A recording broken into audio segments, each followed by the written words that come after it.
Hello everyone and welcome to only IAS. Usually जब भी हम पॉलिटी की बात करते हैं तो हम हमेशा एम लक्ष्मीकांत को याद करते हैं। एम लक्ष्मीकांत में कुछ एक चीज़ें मिसिंग हैं, जैसे कि जो भी अभी करंट अफेयर्स में इश्यूज चल रहे हैं उनसे रिलेटेड कुछ मुद्दे वहाँ पर कम डिस्कस किए हुए हैं, या फिर कोई भी आप बुक पढ़ते हो वहाँ पर आपको ये कम मिलेगा। तो इस पूरे सीरीज़ में हम लोग इंडियन पॉलिटी के कुछ इंपॉर्टेंट मेजर इश्यूज़ पर डिस्कशन करेंगे।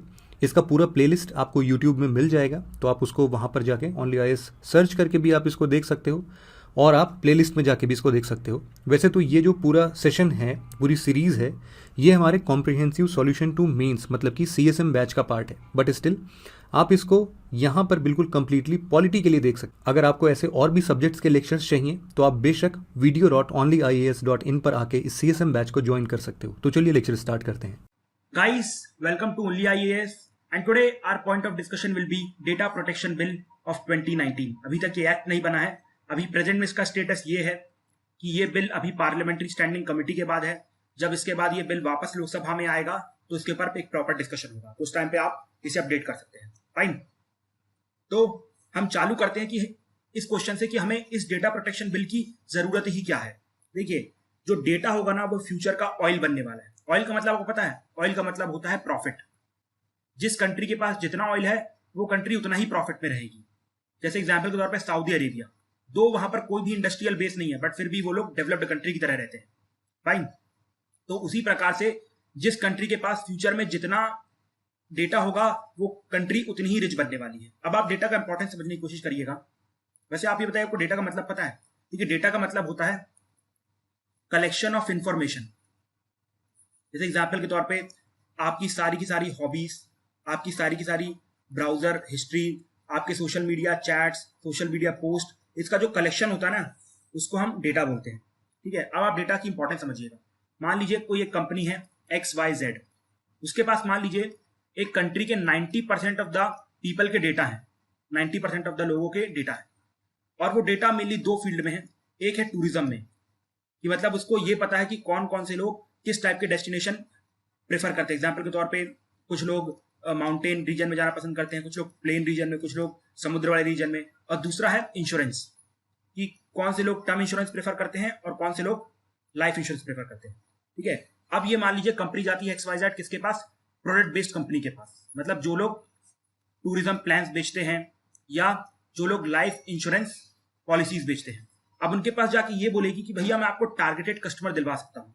टारगेट कस्टमर का मतलब ये होता है कि जिनको इंश्योरेंस पॉलिसीज की या फिर टूरिज्म प्लान्स की जरूरत है।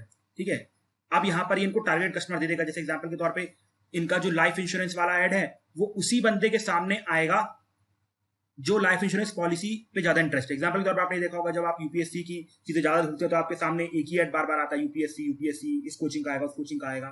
ठीक है, उसी प्रकार से यहाँ पर उनके सामने ऐड आना चालू हो जाएंगे और अल्टीमेटली इनका प्रोडक्ट बिक जाएगा। तो यहाँ पर आपने देखा सबके लिए विन विन सिचुएशन है। यहाँ कस्टमर को भी अच्छी एक्सेस मिल गई प्रोडक्ट की, इनको प्रोडक्ट बेचना था, प्रोडक्ट बिक गया बहुत आसानी से, और यहाँ पर इनको थोड़ी बहुत ब्रोकरेज मिल गई। ठीक है, तो यहाँ पर सबके लिए विन विन सिचुएशन है। तो ये इंपॉर्टेंस होता है डेटा का। आप सोचिए, फ्यूचर में जिसके पास जितना डेटा होगा, आप समझ पा रहे हैं ना, उसके पास उतना ही पैसा होगा। मान लीजिए किसी कंपनी के पास पूरे इंडिया का डेटा है तो उसके पास भैया बहुत एडवर्टीजमेंट आएगी। किसी के पास मान लीजिए 75% ऑफ द वर्ल्ड का डेटा है, उसके पास और एडवर्टीजमेंट आएगी। ठीक है, समझ रहे हो डेटा का फायदा क्या होता है। लेकिन ये तो सिर्फ एक पॉजिटिव साइड है डेटा का, एक नेगेटिव साइड भी है। पता है क्या? जैसे मान लीजिए किसी के पास इंडिया के 100% लोगों का पॉलिटिकल एफिलिएशन है, कि मान लीजिए कि कौन बंदा है जो राइटिस्ट पोस्ट को ज्यादा प्रेफर करता है, कौन बंदा लेफ्टिस्ट पोस्ट को ज्यादा प्रेफर करता है। जैसे आपको राइट लेफ्ट पता है ना। देखिए, राइट का मतलब ये होता है जो लोग मार्केट इकोनॉमी को प्रेफर करते हैं, मतलब ये लोग ऐसा मानते हैं कि सरकार को मार्केट में इंटरफियर नहीं करना चाहिए, पूरी जो मार्केट है वो इनविजिबल हैंड के हाथ में छोड़ देनी चाहिए, जिससे क्या होगा कि मार्केट अपने हिसाब से काम करेगा। लेकिन जो लेफ्टिस्ट है वो ऐसा चाहते हैं कि स्टेट क्या करे, पूरी पूरी इकोनॉमी को कंट्रोल करे, मतलब वो अपने यहाँ पर पूरी फैक्ट्री लगाए।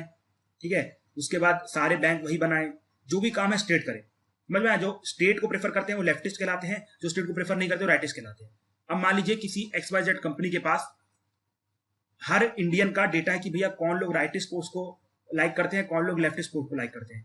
अब मान लीजिए कोई राइटिस्ट पार्टी से कॉन्टेक्ट करती है और ये बोलती है कि भैया जो लोग राइटिस्ट पोस्ट को आप कह सकते हैं प्रेफर करती है, उनके सामने ये वाले ऐड दिखाना। और वो बहुत भयानक ऐड होंगे। एग्जाम्पल के तौर पे कि अगर लेफ्टिस्ट सत्ता में आ गए तो सब कुछ नेशनलाइज कर देंगे, जितने भी कैपिटलिस्ट है उनको मार देंगे, तो ये लोग थोड़ा भावुक हो जाएंगे और सारे के सारे वोट अपने राइटर्स को पकड़ा देंगे और अल्टीमेटली इनकी सत्ता आ जाएगी। ठीक है, तो ये भी चीज हो सकती है, मतलब आपके जो ओपिनियन है ना उनको बदला जा सकता है। आप मतलब एक फ्री होके काम नहीं कर पाएंगे अगर डेटा का मिसयूज किया जाए। इसी के साथ साथ मान लीजिए आपके कुछ पर्सनल डेटा है, जैसे एग्जाम्पल के तौर पर आपके सेक्सुअल ओरिएंटेशन या आपकी कोई मेडिकल हिस्ट्री जिसमें ये लिखा हो कि आपको कैंसर है और आप मरने वाले हैं, तो अब आपको कोई इंश्योरेंस कंपनी फोन करेगी और आपको बड़ा इमोशनल कर देगी कि भैया आपके बच्चों का क्या होगा, ये क्या होगा, वो क्या होगा, मतलब एक अनएथिकल तरीके से आपको अपनी पॉलिसी बेच देगी। तो ये सब तो बहुत ही अनएथिकल एक्ट है ना। तो इसलिए अब क्या है कि हमें अपने डेटा को प्रोटेक्ट रखना है, बिकॉज अगर हमारा डेटा चोरी हो गया तो लोग हमारे ओपिनियन को बदल सकते हैं, हमें हैरेस कर सकते हैं, हमें ट्रॉल कर सकते हैं, हमारी जो पर्सनल इन्फॉर्मेशन जो लोग सामने नहीं आनी चाहिए वो सब आ सकती है। तो हमें अपने डेटा को प्रोटेक्ट करना है और हमें अपने डेटा को सिर्फ और सिर्फ कॉर्पोरेट ग्रुप से प्रोटेक्ट नहीं करना, इवन स्टेट गवर्नमेंट से भी, मतलब जो स्टेट्स होती है ना, या मतलब जो कंप्लीट गवर्नमेंट है उससे भी प्रोटेक्ट करके रखना है। क्यों? बिकॉज ये लोग भी हमें हैरेस कर सकते हैं, जैसे कि ये लोग डेटा अपनी पॉलिटिकल पार्टी के लिए यूज कर सकते हैं और हमारे जो ओपिनियन उनको थोड़ा बहुत फोल्ड कर सकते हैं, मोल्ड कर सकते हैं। ठीक है, तो अल्टीमेटली हमें गवर्नमेंट से भी प्रोटेक्शन चाहिए, साथ ही साथ कॉर्पोरेट ग्रुप से भी प्रोटेक्शन चाहिए। अगर आप हमारे लॉज में देखें, जैसे एग्जाम्पल के तौर पे information technology act 2000, copyright act of 1957, consumer protection act of 2015, यहाँ पर अगर आप देखें so there is a mention of the data protection, but ये सिर्फ और सिर्फ कॉर्पोरेट ग्रुप के अगेंस्ट है। स्टेट गवर्नमेंट मतलब जो गवर्नमेंट्स हैं उनके खिलाफ ये कोई भी वर्ड नहीं बोलता है। तो अल्टीमेटली अब हमें एक ऐसा लॉ चाहिए जो हमारे डेटा को अच्छे से प्रोटेक्ट कर सके, साथ ही साथ स्टेट जो होती है मतलब जो गवर्नमेंट होती है उसके खिलाफ भी प्रोटेक्शन प्रोवाइड करे। ओके, तो इसी के बेसिस पे हमारे सामने डेटा प्रोटेक्शन बिल आता है और इसका जो ड्राफ्ट था that was prepared by justice BN Shri Krishna. ठीक है, तो उनका नाम याद रखिएगा, प्रीलिम्स में आ जाता है। तो फाइन, तो हम थोड़े बहुत प्रोविजन देख लेते हैं, लेकिन प्रोविजन देखने से पहले आपके सामने बार बार कुछ वर्ड्स आएंगे इस पूरे प्रोविजन में, तो उनको मैं पहले ही एक्सप्लेन कर दे रहा हूँ जिससे कि आपको बाद में प्रॉब्लम नहीं होगी। तो डेटा तो मैं आपको बता चुका हूँ।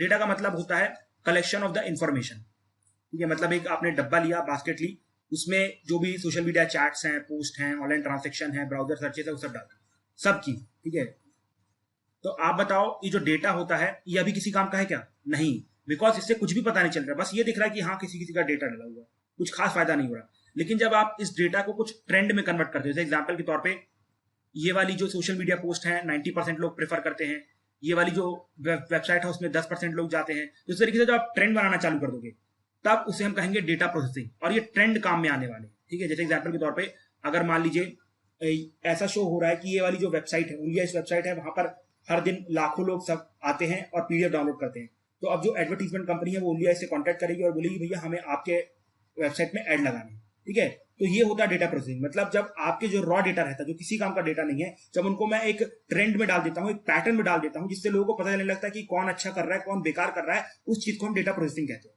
ठीक है, अब जिसका आप डेटा यूज कर रहे हैं, एग्जाम्पल के तौर पर मेरा डेटा यूज कर रहे हैं, आपका डेटा यूज हो रहा है, उसका डेटा यूज हो रहा है, तीसरे पर्सन का डेटा यूज हो रहा है, तो जिन जिन सबका डेटा यूज हो रहा है उन सबको डेटा प्रिंसिपल कहते हैं। जैसे एग्जाम्पल के तौर पर आप डेटा प्रिंसिपल है, मैं डेटा प्रिंसिपल हूँ, आपके साइड में जो बंदा बैठा है वो भी डेटा प्रिंसिपल है। ठीक है, इसके बाद आता है डेटा फिड्यूशरी, मतलब जो लोग आपका डेटा कलेक्ट कर रहे हैं। एग्जाम्पल के तौर पे आपको जियो की सिम चाहिए, आप जाते हैं जियो की जो भी शॉप है वहां पर जाते हैं और उससे बोलते हैं भैया मुझे जियो की सिम दे दो, तो वो आपसे क्या मांगेगा? आधार कार्ड मांगेगा। तो जियो ने आपका डेटा लिया ना, तो वहां पर जियो कहला जाएगा डेटा फिड्यूशरी। अब आप सभी जानते हैं कि जो डेटा को एनालाइज करना वो अकेले बस में जियो का काम नहीं है, बिकॉज वो टेक कंपनी नहीं है। तो फिर जो भी टेक कंपनी इस डेटा को एनालाइज करेगी उसे हम कहते हैं डेटा प्रोसेसर। ठीक है, टेक कंपनी जो कि डेटा को एनालाइज करेगी उसको हम कहेंगे डेटा प्रोसेसर। ठीक है, चलो वेल एंड गुड। अब इसके बाद कुछ इंपॉर्टेंट टाइप ऑफ डेटा होते हैं जो आपको पता होना चाहिए। एग्जाम्पल के तौर पे सबसे पहले आता है पर्सनल डेटा, इसे याद रखिएगा जनरल पर्सनल डेटा भी कहते हैं। अगर मैं फ्यूचर में कभी भी पर्सनल डेटा कहूं या जनरल पर्सनल डेटा कहूं, उसका मतलब एक ही होगा। उसका मतलब क्या है? ऐसा डेटा जो आपकी आइडेंटिटी को स्टैब्लिश करता है। आइडेंटिटी मतलब यह बताता है कि ये आप हो। एग्जाम्पल के तौर पे आपका नाम, आपका एड्रेस, आपका वोटर आईडी, आपका आधार कार्ड, ये सब प्रूव करता है ना कि आप हो। ठीक है, अगर मैं आपसे बोलूंगा भैया आप प्रूव करो कि आप राजू शर्मा हो, तो आप अपना कुछ ना कुछ वोटर आईडी दोगे, अपना एड्रेस बताओगे या कुछ आधार कार्ड दोगे, तभी प्रूव होगा ना। तो ऐसे डेटा को हम पर्सनल जनरल पर्सनल डेटा कहते हैं और शॉर्ट में पर्सनल डेटा भी कह सकते हैं। ठीक है, उसके बाद आता है सेंसिटिव पर्सनल डेटा। ये इस टाइप का डेटा होता है जो आप प्रेफर करते हैं कम से कम लोगों को पता हो या फिर पता ही ना हो। एग्जाम्पल के तौर पे आपकी सेक्स लाइफ, आपके सेक्सुअल ओरिएंटेशन, आपका बायोमेट्रिक स्टेटस, आपका ट्रांसजेंडर स्टेटस, आपका intersex status, caste, tribe, religion, political belief. ठीक है, ये सब चीजें आप प्रेफर करते हैं कि कम से कम लोगों को पता हो। ठीक है, और मोस्ट ऑफ टाइम अगर पता ना ही हो तो इस डेटा को हम सेंसिटिव पर्सनल डेटा कहते हैं, ठीक है। वो डेटा जो कम से कम लोगों को पता हो या फिर पता ही ना हो। इसके बाद आता है क्रिटिकल पर्सनल डेटा। देखिए, क्रिटिकल पर्सनल डेटा वो होता है जो गवर्नमेंट समझती है कि नेशनल सिक्योरिटी के लिए बहुत ही ज्यादा इंपॉर्टेंट है। एग्जाम्पल के तौर पर मिलिट्री का डेटा, रॉ का डेटा और भी जो एजेंसीज होते हैं उनका डेटा, ठीक है। और यहाँ पर एक क्लॉज है, गवर्नमेंट किसी भी डेटा को क्रिटिकल पर्सनल डेटा डिक्लेयर कर सकती है।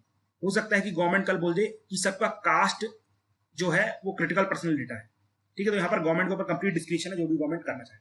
इसके बाद राइट टू फॉरगॉटन आपने सुना होगा। देखिए, मान लीजिए आपने जो जियो को आधार कार्ड दिया था अपना सिम खरीदने के लिए, अब आपको पता चल रहा है कि नहीं यार जियो को तो नेटवर्क ही नहीं आता, उसकी जगह मैं कोई और सिम ले लूंगा। तो अब यहाँ पर आपने सिम तो उनकी तोड़ के फेंक दी, लेकिन अभी भी आपका आधार उनके पास है और आप नहीं चाहते कि वो लोग आपका आधार यूज करें, इसलिए आप जियो को कॉल करके बोल सकते हैं कि भैया आप मेरा जो आधार है वो अपने डेटाबेस से डिलीट कर दे। इसी को कहा जाता है राइट टू बी फॉरगॉटन, ठीक है। इसके बाद आता है डेटा लोकलाइजेशन। डेटा लोकलाइजेशन का मतलब ये होता है कि जिस कंट्री का डेटा है वो वहीं पर लोकेटेड रहे। एग्जाम्पल के तौर पे अगर इंडिया का डेटा कोई भी कंपनी ले रही है, एग्जाम्पल के तौर पे फेसबुक ले रही है, ठीक है, तो आप हमारा डेटा यूएस में लेके मत जाओ, वहां पर स्टोर मत करो, हमारा डेटा हमारे घर में ही, हमारी कंट्री में ही सेव करके रखो, ठीक है। इसे कहा जाता है डेटा लोकलाइजेशन। इसके बाद आता है डेटा मिररिंग। देखिए, data mirroring is nothing but कॉपिंग। जैसे एग्जाम्पल के तौर पे यहाँ पर आपके सामने दो फोल्डर है, फोल्डर ए, फोल्डर बी। फोल्डर ए में एक फाइल है जिसका नाम है गेम क्रिकेट, ठीक है।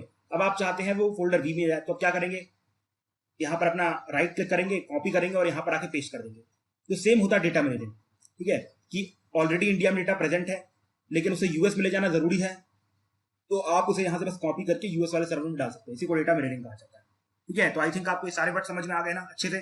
चलो ठीक है, अब आते हैं प्रोविजन पे। तो सबसे पहली बात तो इस बिल ने क्या किया है, जो डेटा है ना उसको डिफरेंट डिफरेंट पार्ट में कैटेगराइज किया। जैसे कि सबसे पहले आता है पर्सनल डेटा। पर्सनल डेटा मैं आपको ऑलरेडी बता चुका हूँ, वो डेटा जो आपकी आइडेंटिटी को स्टैब्लिश करता है। एग्जाम्पल के तौर पर आपका एड्रेस प्रूफ और बकवास की चीजें, ठीक है। इस बार आता है सेंसिटिव पर्सनल डेटा, जो आप लोगों को बताना नहीं चाहते हैं या कम से कम लोगों इसको जाने उतना ही अच्छा होगा, सेंसिटिव पर्सनल डेटा कहते हैं। इसके बाद आता है क्रिटिकल पर्सनल डेटा, जो कि नेशनल सिक्योरिटी के लिए इंपॉर्टेंट है, ठीक है। इसके बाद लास्ट जो डेटा यहाँ पर इस बिल ने डिफाइन किया उसे कहते हैं नॉन पर्सनल डेटा। देखिए, नॉन पर्सनल डेटा को एनोनिमस डेटा भी कहते हैं। क्यों? बिकॉज यहां से ना सिर्फ और सिर्फ एक पैटर्न पता चलता है, किसी की पर्सनल इंफॉर्मेशन पता नहीं चलती। एग्जाम्पल के तौर पे कि इस रोड में मान लीजिए दिल्ली मुंबई एक्सप्रेसवे हाईवे है, वहां पर अप्रोक्सीमेटली बहुत लोग जाते हैं, ठीक है। तो ये पता चल रहा है कि यहाँ पर टू व्हीलर के एक्सीडेंट ज्यादा होते हैं, फोर व्हीलर में यहाँ पर ज्यादा लोग मारे जाते हैं, मतलब मर्डर ज्यादा होता है फोर व्हीलर का, टू व्हीलर का एक्सीडेंट ज्यादा होता है। तो ये सब जो डेटा है ना ये एनोनिमस डेटा है। मतलब आप देखिए, इससे किसी की कोई पर्सनल इन्फॉर्मेशन पता नहीं चल रही है, और इवन ये नेशन की सोसाइटी, मतलब आप कह सकते हैं नेशनल इंपॉर्टेंस के लिए भी उतना कुछ खास इंपॉर्टेंट नहीं है, इंपॉर्टेंट है बट नेशनल सिक्योरिटी के लिए उतना भी इंपॉर्टेंट नहीं है। तो ऐसे डेटा को हम नॉन पर्सनल डेटा कहते हैं। मतलब जिनका काम क्या है, सिर्फ और सिर्फ एक ट्रेंड बताना जिससे कि गवर्नमेंट उस ट्रेंड को सबके वेलफेयर के लिए इस्तेमाल कर रहे हैं। जैसे एग्जाम्पल के तौर पर ट्रैफिक का डेटा, कि किस रूट पे कितना ट्रैफिक होता है, किस टाइम पे होता है, ठीक है। ये सब डेटा नॉन पर्सनल डेटा कहलाता है। और इसके रिगार्डिंग इस बिल में प्रोविजन किया गया है। प्रोविजन ये है कि सोशल मीडिया के पास नॉन पर्सनल डेटा सबसे ज्यादा होता है। जैसे कि एग्जाम्पल के तौर पे कौन लोग कौन कौन सी वेबसाइट किस टाइम पे विजिट करते हैं, ठीक है। इसके बाद उबेर और जो हमारे ओला है उन सबके पास भी कंप्लीट ट्रैफिक का डेटा होता है। उसके साथ ही साथ जो जोमेटो स्विगी इन सबके पास भी खाने पीने का डेटा रहता है। तो गवर्नमेंट कभी भी इन सोशल मीडिया प्लेटफॉर्म से या जो भी अभी ये सब कंपनीज आई है उनसे कभी भी ये सब डेटा की डिमांड कर सकते हैं, और इन सारी कंपनीज को ये डेटा देना पड़ेगा, ठीक है। ये प्रोविजन है नॉन पर्सनल डेटा के रिगार्डिंग, इसलिए इसको इंपॉर्टेंट मार्क करके याद रखना, इसको भूलना नहीं, ठीक है। इसके बाद एक और जो हॉट चीज थी इस चीज को लेके, कंप्लीट जो हॉट टॉपिक चल रहा था वो ये था कि कौन कौन सा डेटा ट्रांसफर किया जा सकता है बाहर देश में और कौन कौन से डेटे को वहां पर प्रोसेस किया जा सकता है। तो मैं यहाँ पर डिटेल बताने वाला हूं, समझने की कोशिश करना। देखिए, आपका जो जनरल पर्सनल डेटा है उसको गवर्नमेंट ने प्रोटेक्ट नहीं किया है। अगर बाहर की कंपनी, एग्जाम्पल के तौर पे फेसबुक, अगर उसे ले जाना चाहे बाहर तो ट्रांसफर कर सकती है, और अगर वो वहां प्रोसेस करना चाहे तो उसको प्रोसेस भी कर सकती है, तो उसके ऊपर कोई लिमिटेशन नहीं है। लेकिन जो आपका सेंसिटिव पर्सनल डेटा है उसके ऊपर 2 लेयर ऑफ प्रोटेक्शन गवर्नमेंट ने इंश्योर करने की कोशिश की है। जैसे एग्जाम्पल के तौर पे आपका डेटा बाहर की कंट्री में तभी ट्रांसफर किया जाएगा जब आपसे प्रॉपर कंसेंट ली जाएगी। अगर आप मना कर देते हैं तो आपका डेटा बाहर ट्रांसफर नहीं किया जाएगा। अब मान लीजिए बाहर डेटा ट्रांसफर कर दिया गया है, मतलब इसका ये नहीं है कि वहां पर उस डेटा को प्रोसेस किया जाएगा। अगर उस डेटा को आपको वहां पर प्रोसेस करना है तो आपको डेटा प्रोटेक्शन अथॉरिटी से पूछना पड़ेगा। अगर डेटा प्रोटेक्शन अथॉरिटी मना कर देती है तो आपका वो डेटा वहां पर प्रोसेस नहीं होगा, सिर्फ और सिर्फ स्टोर रहेगा, बिकॉज आपने ऑलरेडी ट्रांसफर करने की परमिशन दे दी है, ठीक है। इसके बाद क्रिटिकल पर्सनल डेटा का ना तो अभी ट्रांसफर कर सकते हैं और ना ही उसको प्रोसेस कर सकते हैं। तो भाई सिंपल सी बात है, नेशनल सिक्योरिटी वाले डेटा को कौन सी कंट्री ट्रांसफर करने देगी? ठीक है, तो ये आपको ट्रांसफर और प्रोसेसिंग समझ में आ गई। इसके बाद ये जो प्रोविजन ऑफ द एक्ट है वो किस किस के ऊपर अप्लाई होते हैं? देखिए, ये अप्लाई होते हैं गवर्नमेंट के ऊपर, स्टेट गवर्नमेंट, सेंट्रल गवर्नमेंट। इस बाद जो भी कंपनीज जो इंडिया में काम कर रही है और इंडियंस का डेटा कलेक्ट कर रही है, और उसके बाद वो सारी फॉरेन कंपनीज जो इंडिया का डेटा ले रही है। ठीक है, इसके साथ ही साथ जो भी फिड्यूशरीज है, मतलब जो डेटा कलेक्ट करते हैं, एग्जाम्पल के तौर पे गवर्नमेंट हो गई, फॉरेन कंपनीज हो गई, इंडियन कंपनीज हो गई, इन सब के ऊपर कुछ ऑब्लिगेशन रखी गई है।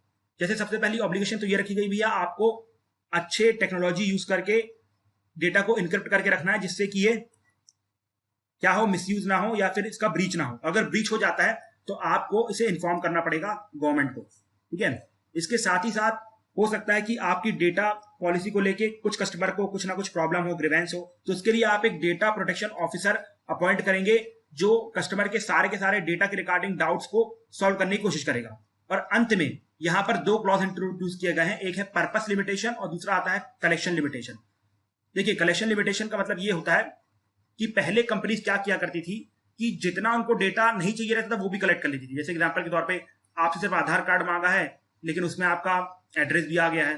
इसके बाद पूछा गया है कि सिर्फ वोटर आईडी दो, लेकिन उन्होंने आपसे ड्राइविंग लाइसेंस भी मांग लिया है। तो मतलब विदाउट एनी कॉज वो लोग बहुत सारा डेटा कलेक्ट कर लेते थे। लेकिन अब यहाँ पर इन सारी कंपनीज के पास लिमिटेशन लगाई, भैया सिर्फ और सिर्फ वही डेटा आप कलेक्ट करोगे जो उसकी आपको जरूरत है। अगर मान लीजिए आपको सिर्फ और सिर्फ हमारा एड्रेस चाहिए, तो Aadhaar card is more than enough. अब ऐसा नहीं कि आप हमारा ड्राइविंग लाइसेंस मांग लोगे, हमारा वोटर आईडी मांग लोगे, सिर्फ उतना ही मांगोगे। और ऊपर से आपने देखा कई बार कुछ ऐसे डॉक्यूमेंट रहते हैं जिसमें मांगा तो आधी चीज जाती है लेकिन जा पूरी चीज जाती है। जैसे एग्जाम्पल के तौर पे हमारा आधार हो गया, ठीक है, आधार सिर्फ और सिर्फ मान लीजिए एड्रेस के लिए इट इज क्वाइट गुड, लेकिन उसने आपसे डेट ऑफ बर्थ नहीं मांगी है, लेकिन उसमें आपकी डेट ऑफ बर्थ लिखी, तो डेट ऑफ बर्थ भी ट्रांसफर हो गई।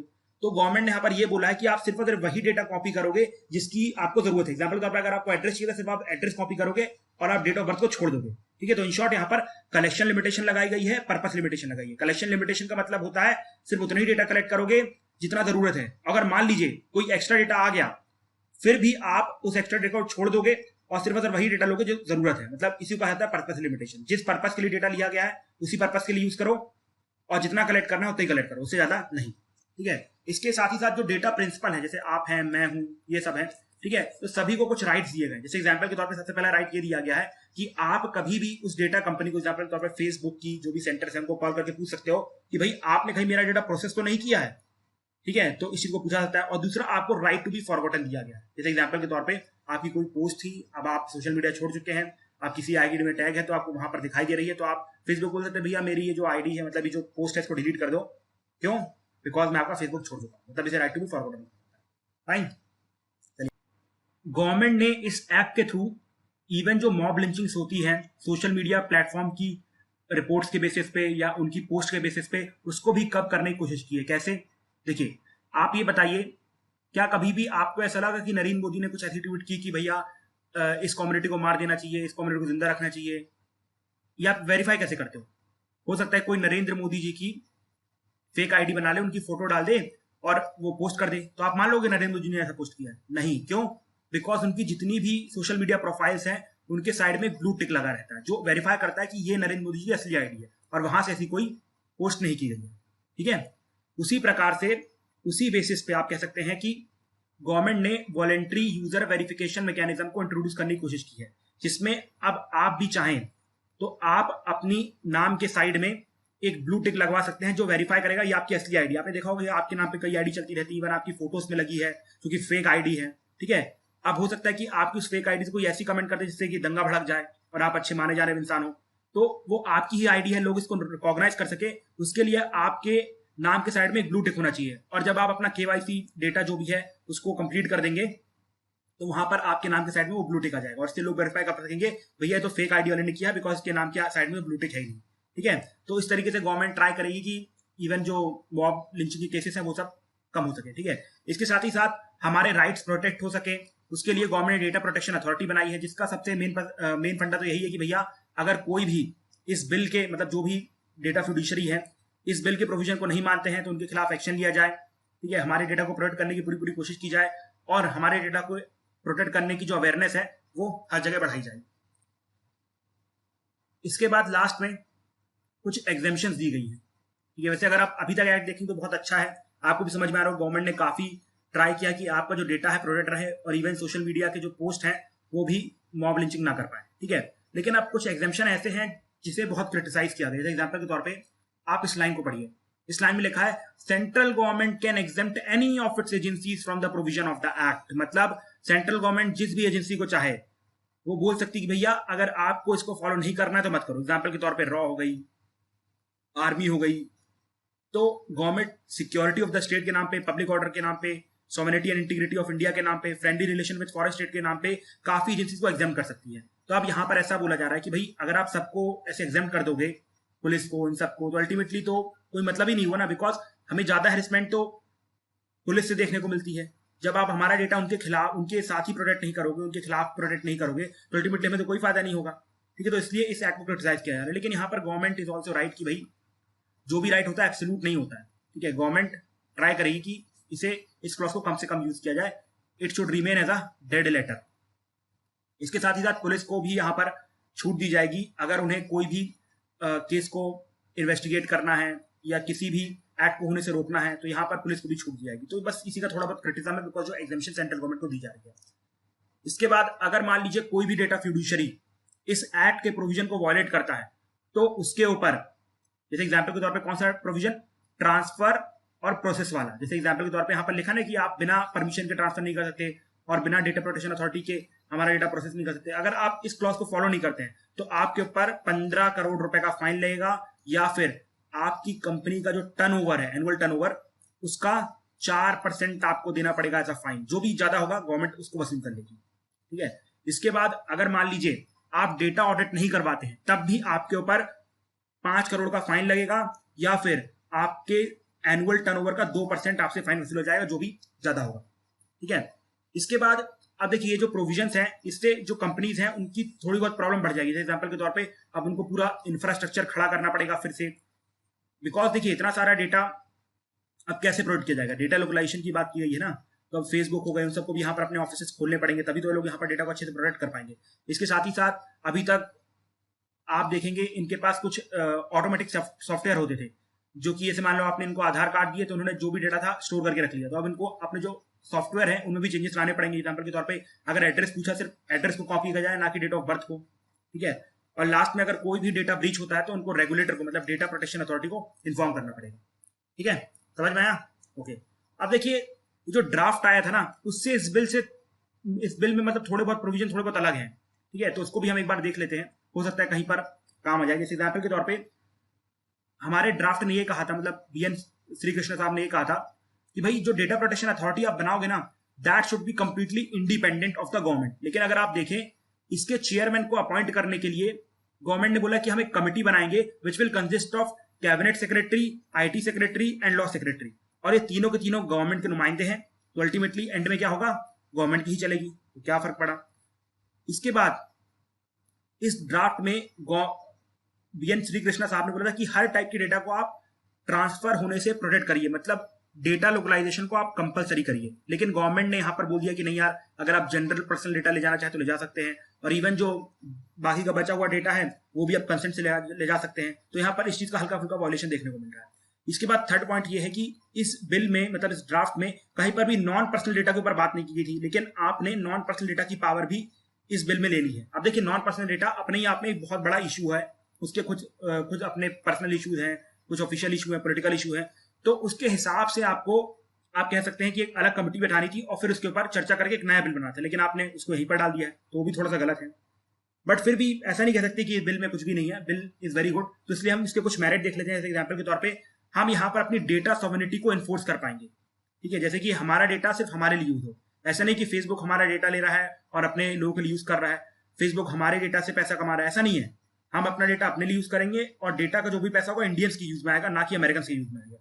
ठीक है, इसके बाद जो डेटा लोकलाइजेशन होगा, तो इनसे यहाँ पर इन कंपनीज को अपने ऑफिस सेटअप करने पड़ेंगे, इनका टर्नओवर बढ़ेगा। तो अल्टीमेटली ये टर्नओवर को देखते हुए गवर्नमेंट क्या करेगी, इन सब बड़े बड़े जायंट से, जैसे एग्जांपल फेसबुक, ट्विटर, इन सबसे टैक्स वसूल पाएगी। तो हमारे यहाँ पर इकोनॉमिकल फायदा भी होगा।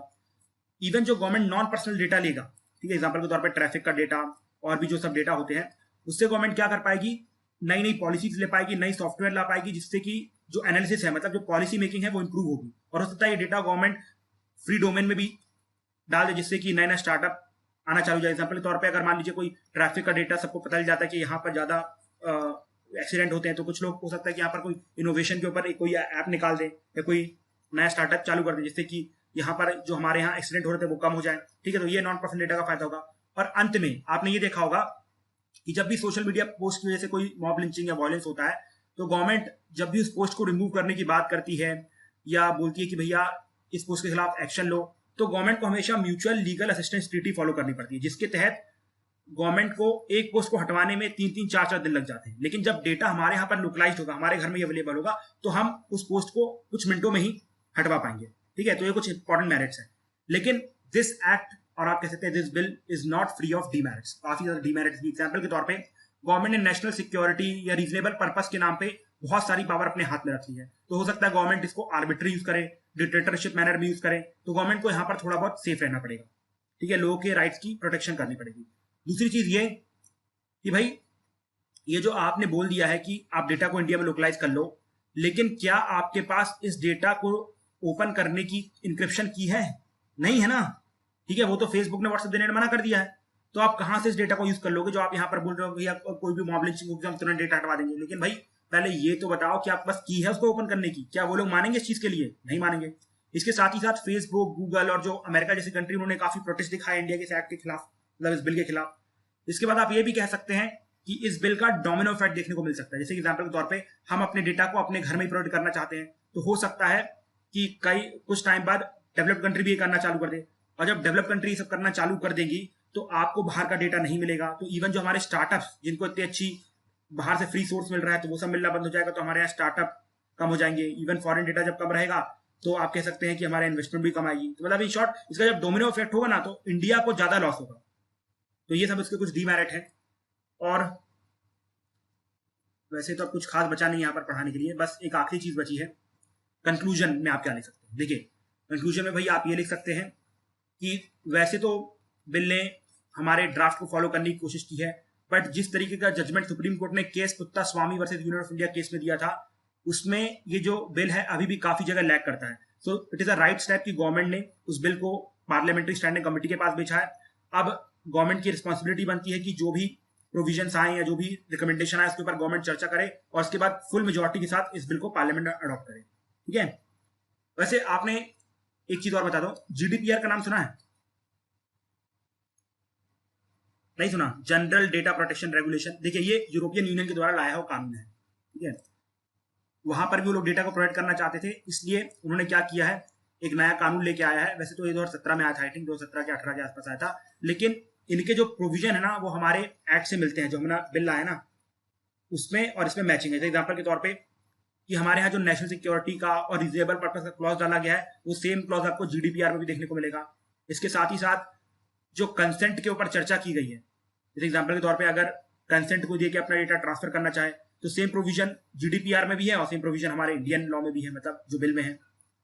इसके बाद अंततः यहां पर डिस्प्यूट रिजोल्यूशन जो मैकेनिज्म कंपनी के द्वारा फॉलो किया जाएगा, और जो कोड ऑफ कंडक्ट, मतलब जो उनके ऊपर ऑब्लिगेशन रखे गए फिड्यूशियरी के ऊपर, वो भी आपको जीडीपीआर में देखने को मिलेगा और इंडियन लॉ में देखने को मिलेगा, और राइट टू फॉरगॉटन भी देखने को मिलेगा।